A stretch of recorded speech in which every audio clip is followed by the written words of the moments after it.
Trailer చూసిన తర్వాత అంతర్యుద్ధం అనేది అర్థమైంది. పార్ట్ 1లో తిరుగుబాటు ఎదురైనప్పుడు శివగామి అందరినీ కట్టప్పతో చంపించేస్తారు. ఇందులో ఎవరికి సపోర్ట్ చేశారు? అలా ముందు ఊహించలేకపోయారు ఆవిడ? చూడండి మరి సినిమా చూడాలి కదా. నెమ్మదిగా అసలు మామూలు క్వశ్చన్లు అడిగి సైలెంట్గా కథ అడిగేస్తే ఎలాగా. ప్రభాస్ గారు, రానా గారు, పని అంతా అయిపోయింది, 5 years వెయిటింగ్. సో పెళ్ళిళ్ళు ఎప్పుడు చేసుకుంటున్నారు సార్? పెద్దోడు ఫస్ట్ మాట్లాడు. ఈ సినిమాలో నువ్వే పెద్దోడు.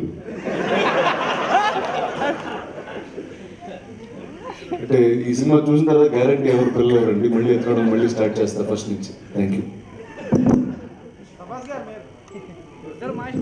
తెలీదండి.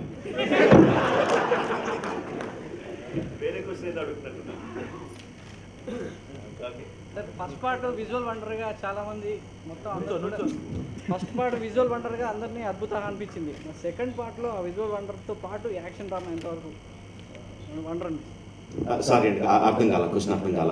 ఫస్ట్ పార్ట్ విజువల్ వండర్గా అద్భుతంగా అనిపించారు సార్. ఓకే. సెకండ్ పార్ట్లో విజువల్ వండర్తో పాటు యాక్షన్ ఎపిసోడ్ ఎంతవరకు ఆ విజువల్ వండర్ని ఓవర్కమ్ చేస్తుంది? ఫస్ట్ పార్ట్లో ఎమోషనల్ పార్ట్ కంపారిటివ్గా విజువల్ వండర్తో కంపారిజన్ చేసుకుంటే ఎమోషన్ పార్ట్ తక్కువ అండి, విజువల్ గ్రాండియర్ ఎక్కువ ఫస్ట్ పార్ట్లో ఇన్ కంపారిజన్. సెకండ్ పార్ట్లో రెండు కూడా ఈక్వల్గా ఉంటాయండి. ఎమోషన్ కానీ విజువల్ కానీ నువ్వు నేను అన్నట్టు డిఫరెంట్.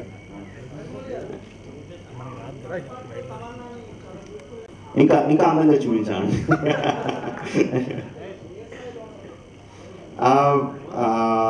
అనుష్క ఈ మధ్యలో ట్రైలర్లో 2 షార్ట్స్ ఉంటాయండి. So that gives an idea Anushka ఎలా ఉండబోతుంది అన్న దానికి ఒక, అంటే విజువల్గా అందానికి చూసుకుంటే అనుష్క ఎలా ఉండబోతుందో 2 షార్ట్స్ బట్టి తెలుస్తుంది. But as a characterisation she will be much more very very strong. Subbu, నీకు తెలుసా నాకు ఎర్లీ మార్నింగ్ ఒక కల వచ్చింది. నువ్వు నన్ను జ్యువెలరీ షాప్కి తీసుకెళ్ళి వడ్డానం కొనిచ్చావంట. ఏ టైంకి? గుర్తులేదు సుబ్బు, 5కి అనుకుంటా. అదే మరి 5కి మీ బాబు వచ్చి బిల్లు కట్టినట్టు నాకు కాల్ వచ్చింది.